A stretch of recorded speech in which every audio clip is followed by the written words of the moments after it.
Maswerteng gabi po mga ka-STL. Narito na po ang resulta ng STL Bulacan para sa araw na to, 3rd draw, November 8, 2025, araw ng Sabado.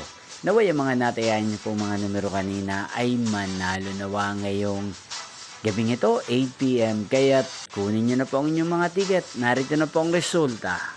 Ang mga numerong nanalo sa STL Bulacan ngayong gabing ito, November 8, 2025, 8 p.m. 3rd draw. Result 9 at 26. In exact order, again 9 at 26.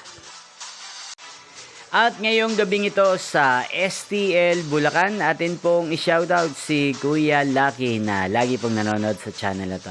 Shoutout po sa inyo Kuya Lucky, sana po ay nasa maayos kayong kalagayan. At sa lahat po ng mga taga Bulacan, shoutout po sa inyo. Inyo pong napanood ang resulta ng STL Bulacan sa channel na to. Magkita-kita pong muli tayo bukas ng alas 11 ng umaga. Thank you for watching.